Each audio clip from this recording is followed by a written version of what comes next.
মমতা আমার বিরোধী হতে পারে কিন্তু চন্দ্রশেখর বিরোধী কেন হবে? প্রথমে আমার মাথায় ঢুকলো না, কিন্তু পরে বুঝলাম চন্দ্রশেখর মমতার সঙ্গে কিছু সওদা করে নিয়েছে আমাকে শুধু থামানোর জন্য। ওরা কোনো লেটার ইস্যু করেনি, শোকজ করেনি, কিছু জানে, এমনকি আমার ডিসমিসাল লেটারটাও জানায়নি। এটা চরম অপমান। চন্দ্রশেখরকে বিশেষ করে ওকে বিশ্বাস করতাম। ওর জন্য পুরো রমজান মাস নাগিনাতে ছিলাম, যেখান থেকে ও এমপি হয়েছে, ওরা প্রচার করেছি। এবং রমজান মাস ছিল, রোজা রেখে গ্রামে গ্রামে ঘুরেছি, মসজিদে মসজিদে ঘুরেছি। Channel does not promote any violent, harmful, or illegal activities. All content provided by this channel is meant for an educational purpose only. সামনেই পশ্চিমবঙ্গের বিধানসভা নির্বাচন ভোট, তার আগেই আপনি দল পরিবর্তন করলেন, কিন্তু কেন স্যার? দল অ্যাকচুয়ালি আমাকে পরিবর্তন করতে বাধ্য করা হলো। আমি তো নিজের সর্বস্ব উজাড় করে দিয়ে আজাদ সমাজ পার্টিটা করছিলাম এবং পার্টিকে এতটাই ভালোবাসতাম, চন্দ্রশেখরকে বিশেষ করে ওকে বিশ্বাস করতাম। ওর জন্যে পুরো রমজান মাস নাগিনাতে ছিলাম, যেখান থেকে ও এমপি হয়েছে, ওর প্রচার করেছি। এবং রমজান মাস ছিল, রোজা রেখে গ্রামে গ্রামে ঘুরেছি, মসজিদে মসজিদে ঘুরেছি, ওর প্রচার করেছি। এবং ও নিজে স্বীকার করে ইমতিয়াজ ভাই না আসলে আমি এমপি হতে পারতাম না, সবার সামনে বারে বারে বলেছে। এবং সবথেকে বড় কথা, ওখানকার আমার ভিডিও খুব ভাইরাল হয়েছিল।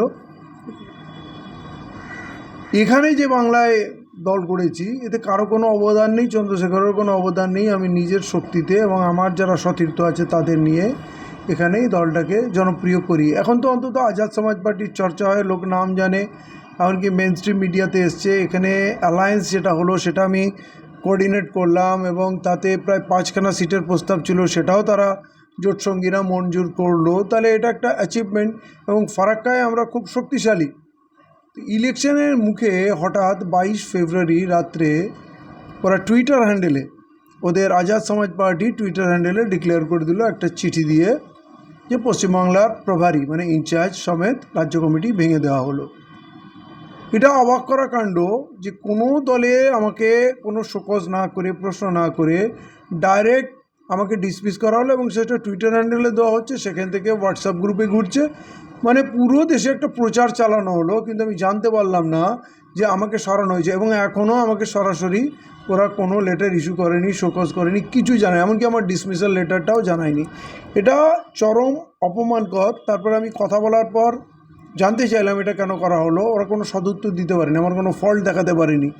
এলোমেলো কথাবার্তা বলছে, না ঠিক হয়ে যাবে, এটা ওটা, মানে ডিসিপ্লিনারি কমিটির এটা কাজ হয়েছে। এবং চন্দ্রশেখর আজাদ সেই কমিটিতে বললেন আমি ছিলাম, আপনার বিরুদ্ধে অনেক অভিযোগ এসছে, কিন্তু আমি কিছু উত্তর দিতে পারিনি। তাহলে তো আমাকে প্রশ্ন করতেন, ফোন করতেন, চিঠি দিতেন, শোকজ করতেন। একটা সর্বভারতীয় দল আপনার, তাদের কি কোনো কর্মপদ্ধতি নেই? তারপর আমি বারে বারে আগেও রিপোর্ট করেছিলাম এবং বারে বারে জিজ্ঞেস করি আপনারা পরিষ্কার করুন আমরা ইলেকশন লড়বো কিনা, জোটে যাব কিনা, তারও কোনো উত্তর পাইনি। এবং দীর্ঘ 12 দিন পর উত্তর যখন পেলাম না, তখন এটা আমি বুঝলাম যে আমাকে থামিয়ে দেওয়াটাই উদ্দেশ্য। নাহলে যার দল এত দ্রুত গতিতে এগোচ্ছে, যার দলের লাভ হচ্ছে, আমি দুশ্চিন্তার কারণ মমতা বন্দ্যোপাধ্যায়ের হতে পারি। যেহেতু আমি জোট করছি, সবাইকে এক জায়গায় করছি, তাতে এই জোটের পিছনে ভোট বাড়বে, মমতার ক্ষতি হবে। মমতা আমার বিরোধী হতে পারে কিন্তু চন্দ্রশেখর বিরোধী কেন হলো? প্রথমে আমার মাথায় ঢুকলো না, কিন্তু পরে বুঝলাম চন্দ্রশেখর মমতার সঙ্গে কিছু সওদা করে নিয়েছে আমাকে শুধু থামানোর জন্য। এবং বারে বারে প্রশ্ন করার পর পরবর্তী কোনো স্টেপও নেয়নি, কিছু করেনি। আবার যে পুনর্গঠন হবে, কিছু করবে, ক্লিয়ার করলো না। অতএব আমি যদি বসে থাকি, ইলেকশনটা পার হয়ে যাবে। আমি যে ফিল্ডে কাজ করছিলাম, হঠাৎ যদি বসে যাই যে দলের কবে সিদ্ধান্ত হবে, কি হবে, তাহলে লোক বলবে কারো কাছে পয়সা টয়সা খেয়ে সেটেল করে বসে গেছে। এটা তো আমার লড়াই, পশ্চিমবাংলায় তো চন্দ্রশেখর লড়াই করেনি, আমি লড়েছিলাম। অতএব আমি ভেবেছিলাম এটা একটা অপশান, দলিত মুসলিম ইউনিটির পিছিয়ে পড়া জাতির লড়াই জোরদার হবে।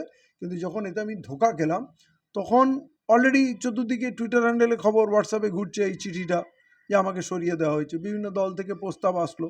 যেহেতু আমার ইলেকশন লড়ার ছিল, আর এই লড়াই, ইলেকশনের থেকে এই লড়াইটা আমি ময়দান থেকে সরতে পারবো না, তো আমি জেপির প্রস্তাবটাকে গ্রহণ করলাম। যেহেতু আমি ফারাক্কায় কাজ করছিলাম, ফারাক্কা মুর্শিদাবাদের অন্তর্ভুক্ত, মুর্শিদাবাদের সবথেকে প্রভাবশালী দল এখন আমজনতা উন্নয়ন পার্টি এবং তার নেতা হুমায়ুন কবির।